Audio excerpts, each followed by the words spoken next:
ಜ್ಞಾನವಾಣಿಗೆ ಸ್ವಾಗತ. Hi, welcome to my YouTube channel. So ಇವತ್ತು discussion ಮಾಡ್ತಾ ಇರೋದೊಂದು current affairs March 31 current affairs ಆಗಿರುತ್ತೆ. ಫಸ್ಟ್ ಕ್ವಶನ್ ಬಂದು ಡಿಸ್ಕಷನ್ ಮಾಡೋಣ. 2026-27ನೇ ಹಣಕಾಸು ವರ್ಷದಿಂದ ಭಾರತದಲ್ಲಿ ಜಾರಿಗೆ ಬರುವಂತಹ ಹೊಸ ಆದಾಯ ತೆರಿಗೆ ಕಾಯಿದೆ ಯಾವುದು ಅನ್ನೋವಂಥದ್ದು ಕ್ವಶನ್ ಆಗಿರುತ್ತೆ. Option B income tax act 2025 ಅನ್ನೋವಂಥದ್ದು ಆನ್ಸರು. 1961 ಹಳೆಯ ಕಾಯಿದೆ ಬದಲಿಗೆ ಹೊಸ ಆದಾಯ ತೆರಿಗೆ 2025 ಏಪ್ರಿಲ್ 1, 2026ರಿಂದ ಜಾರಿಗೆ ಬರುತ್ತದೆ. ಇದರಲ್ಲಿ ಟ್ಯಾಕ್ಸ್ ಇಯರ್ ಪರಿಕಲ್ಪನೆ ಮತ್ತು ಹೆಚ್ಚಿನ ತೆರಿಗೆ ರಿಯಾಯಿತಿ 12 ಲಕ್ಷದವರೆಗೆ ತೆರಿಗೆ ಇರೋದಿಲ್ಲ ಸೇರಿದಂತೆ ಹಲವಾರು ಬದಲಾವಣೆಗಳನ್ನು ಈ ಒಂದು ಹೊಸ ಟ್ಯಾಕ್ಸ್ ಸಂಬಂಧಿಸಿದಂತೆ ಆ್ಯಕ್ಟ್ ಏನಿದೆ ಇದರಲ್ಲಿ ಜಾರಿಗೆ ತರಲಾಗಿದೆ. ಹಳೆಯ ಕಾಯಿದೆ ಯಾವುದಿತ್ತು ಅಂತಂದರೆ 1961 ಆಗಿರುತ್ತೆ. ಸೊ ಅದರ ಬದಲಿಗೆ ಹೊಸ ಆದಾಯ ತೆರಿಗೆ 2025 ಏಪ್ರಿಲ್ 1, 2026ರಿಂದ ಇದು ಜಾರಿಗೆ ಬರುತ್ತೆ. ಕಾಯ್ದೆ ಯಾವ ಒಂದು ಕಾಯ್ದೆ ಅಂತಂದರೆ ಹಣಕಾಸು ಇನ್ಕಮ್ ಟ್ಯಾಕ್ಸ್ ಆ್ಯಕ್ಟ್ 2025 ಆಗಿರುತ್ತೆ. ಬಟ್ ಜಾರಿಗೆ ಬರೋವಂಥದ್ದು ಯಾವಾಗಿಂದ ಅಂತಂದರೆ ಏಪ್ರಿಲ್ 1, 2026ಇಂದ ಈ ಒಂದು ಆ್ಯಕ್ಟು ಜಾರಿಗೆ ಬರುವಂಥದ್ದು. ಸೊ ಇದು ಇಂಪಾರ್ಟೆಂಟ್ ಆಗಿರುತ್ತೆ. ಬಜೆಟ್ನಲ್ಲಿ ಹೊಸ ಒಂದು ಟ್ಯಾಕ್ಸ್ಗೆ ಸಂಬಂಧಿಸಿದಂತೆ ಈ ಒಂದು ಆ್ಯಕ್ಟ್ ಪ್ರಕಾರ ಹೊಸ ಸ್ಲ್ಯಾಬ್ ಅನ್ನೋವಂಥದ್ದು ಏನು ಮಾಡಿದ್ದಾರೆ, ಈ ಒಂದು 0ಇಂದ 4 ಲ್ಯಾಕ್ವರೆಗೆ ಯಾವುದೇ ರೀತಿಯ ಟ್ಯಾಕ್ಸು ಇರೋದಿಲ್ಲ, 0 ಆಗಿರುತ್ತೆ. ದೆನ್ ನೆಕ್ಸ್ಟು 4 ಲ್ಯಾಕಿಂದನೂ 8 ಲ್ಯಾಕ್ವರೆಗೂ 5% ಟ್ಯಾಕ್ಸ್ ಇರುತ್ತೆ. ಯಾಕೆ ಹೇಳ್ತಾ ಇದ್ದೀನಿ ಅಂತಂದರೆ ಪ್ರೀವಿಯಸ್ ಇಯರಲ್ಲಿ ಕ್ವಶನ್ ಕೇಳಿದ್ದಾರೆ, ಎಷ್ಟರವರೆಗೆಯಿಂದ ಎಷ್ಟರವರೆಗೆ ಎಷ್ಟು % ಟ್ಯಾಕ್ಸನ್ನು ವಿಧಿಸ್ತಾರೆ ಅನ್ನೋವಂಥದ್ದು. ಸೊ ಪ್ರೀವಿಯಸಲ್ಲಿ ಕ್ವಶನ್ ಕೇಳಿದ್ದಾರೆ. ಸೊ ಹಾಗಾಗಿ ಹೇಳ್ತಾ ಇರೋದು 8 ಲ್ಯಾಕಿಂದನೂ 12 ಲ್ಯಾಕ್ವರೆಗೂ ಎಷ್ಟು % ಟ್ಯಾಕ್ಸ್ ಇದೆ ಅಂತಂದರೆ 10% ಟ್ಯಾಕ್ಸನ್ನು ವಿಧಿಸ್ತಾರೆ. ಇನ್ನು 12 ಲ್ಯಾಕಿಂದನೂ 16 ಲ್ಯಾಕ್ವರೆಗೂ ಏನಿರುತ್ತೆ ಅಲ್ಲಿವರೆಗೂ 15% ಟ್ಯಾಕ್ಸನ್ನು ವಿಧಿಸಲಾಗುತ್ತದೆ. ಸೊ ಇದೇ ಥರನೇ ಈ ಒಂದು 30% ಟ್ಯಾಕ್ಸನ್ನು ಸಹ ವಿಧಿಸ್ತಾರೆ ಇನ್ಕಮ್ ಜಾಸ್ತಿ ಆದಂತೆ. ಈ ಒಂದು ಟ್ಯಾಕ್ಸನ್ನು ಹೊಸ ಇನ್ಕಮ್ ಟ್ಯಾಕ್ಸ್ ಆ್ಯಕ್ಟ್ 2025 ಪ್ರಕಾರ ಈ ಒಂದು ಟ್ಯಾಕ್ಸನ್ನು ಜಾರಿಗೆ ತರಲಾಗಿದೆ. ಒಂದೇನು ಅಂತಂದರೆ 0ಇಂದ 4 ಲ್ಯಾಕ್ವರೆಗೆ ಯಾವುದೇ ಟ್ಯಾಕ್ಸ್ ಇರೋದಿಲ್ಲ ಇಷ್ಟು ಇನ್ಕಮ್ ಇರೋರಿಗೆ. ಸೊ ಇದು ಇಂಪಾರ್ಟೆಂಟ್ ಆಗುತ್ತೆ. ಈ ಒಂದು ಹೊಸ ಒಂದು ತೆರಿಗೆ ಪದ್ಧತಿಯನ್ನು ಜಾರಿಗೆ ತಂದಿರುವಂಥದ್ದು ಯಾವ ಸೆಕ್ಷನ್ ಅಂಡರಲ್ಲಿ ಅಂತಂದರೆ 87(a) ಆಗಿರುತ್ತೆ. ಆ ಒಂದು ಸೆಕ್ಷನ್ ಅಂಡರಲ್ಲಿ ಈ ಒಂದು ತೆರಿಗೆ ಪಾವತಿ ಸಂಬಂಧಿಸಿದಂಗೆ ಆ್ಯಕ್ಟನ್ನು ಜಾರಿಗೆ ತಂದಿದ್ದಾರೆ. ನೆಕ್ಸ್ಟ್ ಕ್ವಶನ್ ಡಿಸ್ಕಷನ್ ಮಾಡ್ತಾ ಹೋಗೋಣ. ಸೊ ನೆಕ್ಸ್ಟ್ ಕ್ವಶನ್ ಬಂದು ನಾನು ಆಗಲೇ ಏನು ಅಲ್ಲಿ ಡಿಸ್ಕಷನ್ ಮಾಡಿದ್ನಲ್ಲ ಅದಕ್ಕೆ ಸಂಬಂಧಿಸಿದಂಗೆ ಕ್ವಶನ್ ಇದೆ. ಹೊಸ ತೆರಿಗೆ ವ್ಯವಸ್ಥೆಯಲ್ಲಿ ವಾರ್ಷಿಕ 12 ಲಕ್ಷದವರೆಗಿನ ಆದಾಯಕ್ಕೆ ತೆರಿಗೆ ಇಲ್ಲ ಎಂಬ ರಿಯಾಯಿತಿ ಯಾವ ಒಂದು ಸೆಕ್ಷನ್ ಅಡಿಯಲ್ಲಿ ಲಭ್ಯವಿದೆ ಅನ್ನೋವಂಥದ್ದು ಕ್ವಶನ್. ನಾನು ಆವಾಗಲೇ ಆನ್ಸರಲ್ಲಿ ಏನು ಡಿಸ್ಕಷನ್ ಮಾಡಿದೆ ಅದಕ್ಕೆ ಸಂಬಂಧಿಸಿದೆ. ವಾರ್ಷಿಕವಾಗಿ 12 ಲಕ್ಷದವರೆಗೆ ಆದಾಯಕ್ಕೆ ತೆರಿಗೆ ಇಲ್ಲ ಎಂಬ ರಿಯಾಯಿತಿಯನ್ನು ಯಾವ ಸೆಕ್ಷನ್ ಅಡಿಯಲ್ಲಿ ಜಾರಿಗೆ ತರಲಾಗಿದೆ ಅಂದರೆ ಸೆಕ್ಷನ್ 87(a) ಆಗಿರುತ್ತೆ. ಹೊಸ ತೆರಿಗೆ ವ್ಯವಸ್ಥೆಯಲ್ಲಿ 12 ಲಕ್ಷದವರೆಗೆ ವಾರ್ಷಿಕ ಆದಾಯ ಇರೋ ಅಂಥವ್ರಿಗೆ 87(a) ಅಡಿಯಲ್ಲಿ ತೆರಿಗೆ ರಿಯಾಯಿತಿಯನ್ನು ನೀಡಲಾಗಿದೆ. ಇದು ಮಧ್ಯಮ ವರ್ಗಕ್ಕೆ ಒಂದು ದೊಡ್ಡ ಪ್ರೋತ್ಸಾಹ ಇದ್ದಂಗೆ. ನೆಕ್ಸ್ಟ್ ಕ್ವಶನ್,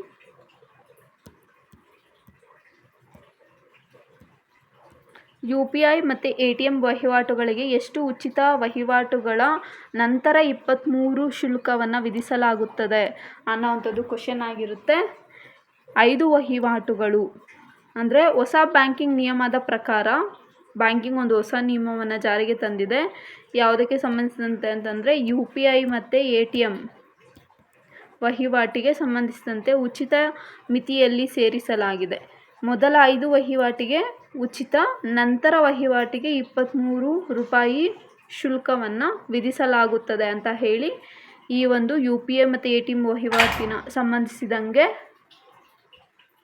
ಹೇಳಲಾಗಿದೆ. ನೆಕ್ಸ್ಟ್ ಕ್ವಶನ್, ರೈಲ್ವೆ ಟಿಕೆಟ್ ರದ್ದತಿ ನಿಯಮದಲ್ಲಿ ಹೊರಡುವ ಸಮಯಕ್ಕಿಂತ ಎಷ್ಟು ಗಂಟೆಗಳ ಮುಂಚಿತವಾಗಿ ರದ್ದುಪಡಿಸಿದರೆ ಶೂನ್ಯ ಪಾವತಿ ಝೀರೋ ರೀಫಂಡ್ ಜಾರಿಯಾಗುತ್ತದೆ ಅನ್ನೋವಂಥದ್ದು ಕ್ವಶನ್ ಆಗಿರುತ್ತೆ. ಇವಾಗ ನಾವು ಟಿಕೆಟ್ ಬುಕ್ ಮಾಡಿರ್ತೀರಿ, ಟಿಕೆಟ್ ಬುಕ್ ಮಾಡೋದಕ್ಕಿಂತ ಮುಂಚಿತವಾಗಿ ನಮಗೇನೋ ಎಮರ್ಜೆನ್ಸಿ ಕೆಲಸ ಬರುತ್ತೆ. ಸೊ ಅದನ್ನು ನಾವು ಟಿಕೆಟನ್ನು ನಾವು ಕ್ಯಾನ್ಸಲ್ ಮಾಡ್ತೀರಿ. ಅದರಲ್ಲಿ ನಮಗೆ ರೀಫಂಡ್ ಬರುತ್ತಾ ಬರಲ್ವಾ ಅನ್ನೋವಂಥದ್ದು ಸಂಬಂಧಿಸಿದಂಗೆ ಇದೊಂದು ಕ್ವಶನ್ ಆಗಿರುತ್ತೆ.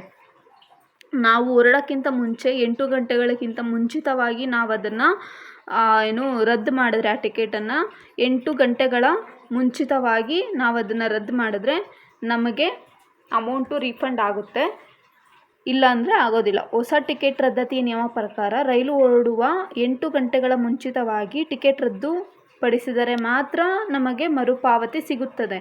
ಇಂದಿನ 4 ಗಂಟೆಗಳು ಅಂತ ಇದ್ದು ಈಗ ಇಂದಿನ 4 ಗಂಟೆಗಳ ನಿಯಮವನ್ನು ಕಠಿಣಗೊಳಿಸಲಾಗಿದೆ. ಸೊ ಫಸ್ಟ್ 4 ಗಂಟೆ ಅಂತ ಇತ್ತು, ಇವಾಗ 8 ಗಂಟೆ ಅಂತ ಹೇಳಿ ಸ್ಟ್ರಿಕ್ಟಾಗಿ ರೂಲ್ಸ್ ತಂದಿದ್ದಾರೆ.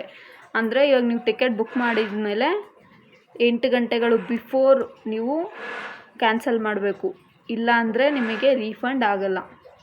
ನೆಕ್ಸ್ಟ್ ಕ್ವಶನ್, 2025 ವರ್ಷ ಪ್ಯಾರಾ ಆರ್ಚರ್ ಎಂದು ಯಾರನ್ನು ಆಯ್ಕೆ ಮಾಡಲಾಗಿದೆ ಅನ್ನೋವಂಥದ್ದು ಕ್ವಶನ್ ಆಗಿರುತ್ತೆ. ಶೀತಲ್ ದೇವಿ ಪ್ಯಾರಾ ಆರ್ಚರ್ ಈ ವರ್ಷದ ಪ್ಯಾರಾ ಆರ್ಚರ್ ಅನ್ನೋವಂಥದ್ದು ಯಾರು ಅಂದರೆ ಶೀತಲ್ ದೇವಿ. ಜಮ್ಮು ಕಾಶ್ಮೀರದ ಪ್ಯಾರಾ ಬಿಲ್ಲುಗಾರ್ತಿ ಶೀತಲ್ ದೇವಿ ಅವರು ವರ್ಲ್ಡ್ ಆರ್ಚರಿ ಸಂಸ್ಥೆಯ 2025 ವರ್ಷದ ಪ್ಯಾರಾ ಆರ್ಚರ್ ಎಂದು ಗೌರವಿಸಲಾಗಿದೆ. ಶೀತಲ್ ದೇವಿ. ನೆಕ್ಸ್ಟ್ ಕ್ವಶನ್, ಆಂಧ್ರ ಪ್ರದೇಶದ ಏಕೈಕ ರಾಜಧಾನಿಯಾಗಿ ಅಮರಾವತಿಯನ್ನು ಅಧಿಕೃತವಾಗಿ ಗುರುತಿಸಲು ಕೇಂದ್ರ ಸರ್ಕಾರ ಮಂಡಿಸಿರುವ ವಿಧೇಯಕ ಯಾವುದು ಅನ್ನೋದು ಕ್ವಶನ್ ಆಗಿರುತ್ತೆ. ಆಪ್ಷನ್ ಸಿ, ಆಂಧ್ರ ಪ್ರದೇಶದ ಮರು ಸಂಘಟನೆ ಅಥವಾ ತಿದ್ದುಪಡಿ ವಿಧೇಯಕ 2026. ಆಂಧ್ರ ಪ್ರದೇಶದ ಮರು ಸಂಘಟನೆ ವಿಧೇಯಕ 2026. ಕೇಂದ್ರ ಸರ್ಕಾರವು ಆಂಧ್ರ ಪ್ರದೇಶದ ಮರು ಸಂಘಟನೆ ತಿದ್ದುಪಡಿ ಮಸೂದೆ 2026 ಲೋಕಸಭೆಯಲ್ಲಿ ಮಂಡಿಸಲಿದ್ದು, ಇದರ ಮೂಲಕ ಅಮರಾವತಿಯನ್ನು ರಾಜ್ಯದ ಏಕೈಕ ರಾಜಧಾನಿಯನ್ನಾಗಿ ಗುರುತಿಸಲಾಗಿದೆ.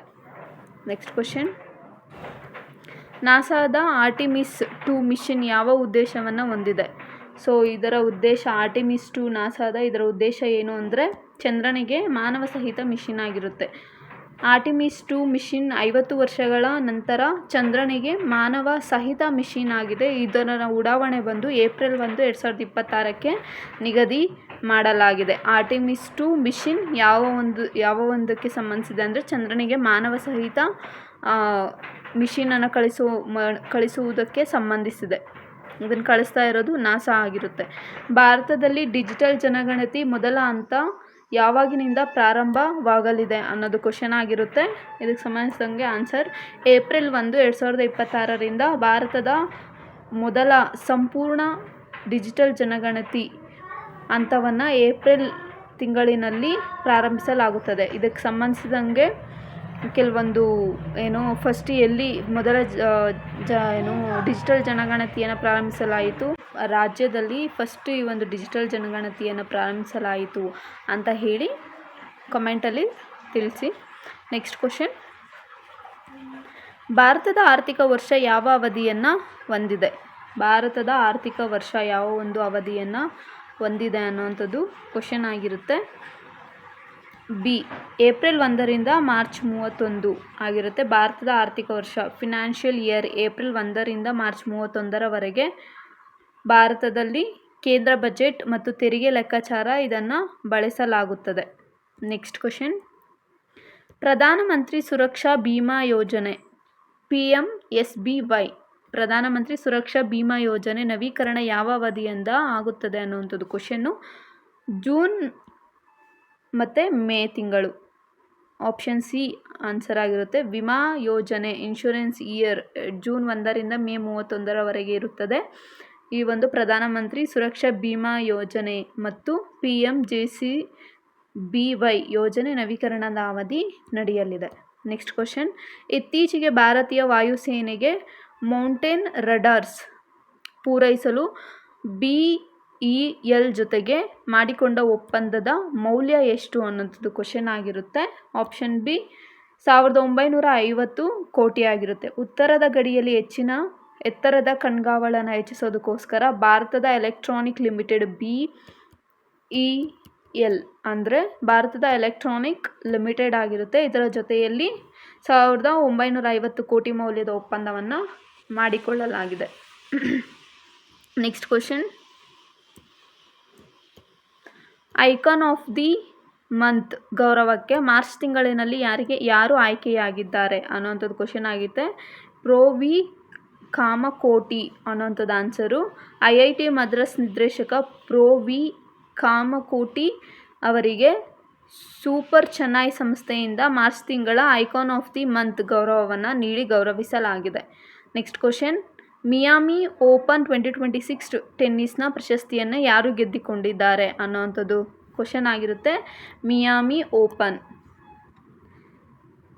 ಜಾನಿಕ್ ಸಿನ್ನರ್, ಇಟಲಿಯ ಜಾನಿಕ್ ಸಿನ್ನರ್ ಅವರು ಮಿಯಾಮಿ ಓಪನ್ 2026 ಪ್ರಶಸ್ತಿಯನ್ನು ಗೆದ್ದುಕೊಂಡಿದ್ದಾರೆ.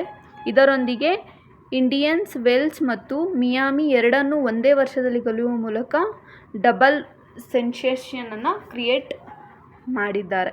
ನೆಕ್ಸ್ಟ್ ಕ್ವಶನ್, ತೃತೀಯ ಲಿಂಗಿಗಳ ಹಕ್ಕುಗಳ ರಕ್ಷಣೆಗೆ ತಿದ್ದುಪಡಿಯನ್ನು 2026 ಅಂಕಿತವನ್ನು ಯಾರು ಹಾಕಿದ್ದಾರೆ ಅನ್ನೋದು question.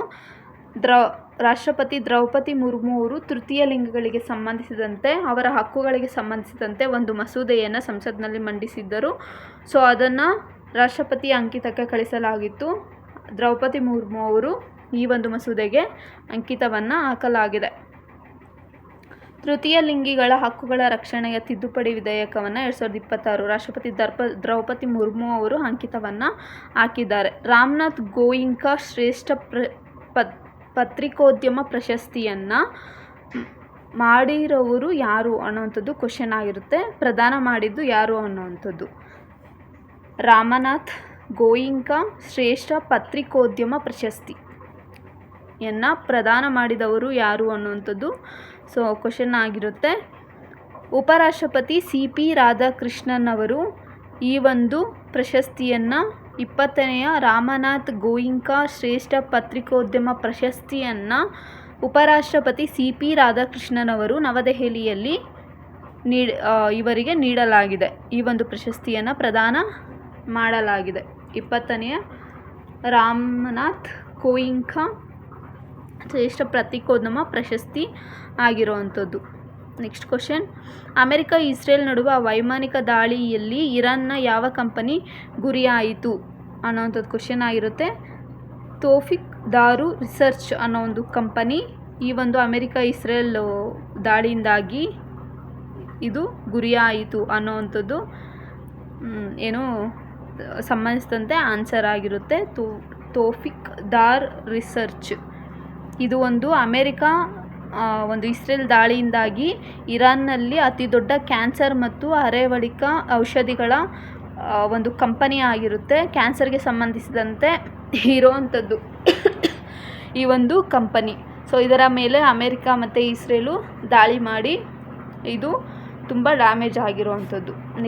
Next question, Jal Jeevan mission 2.0 memorandum understanding ಸಹಿ ಹಾಕಿದ ರಾಜ್ಯ ಯಾವುದು ಅನ್ನುವಂಥದ್ದು ಕ್ವಶನ್ ಆಗಿರುತ್ತೆ.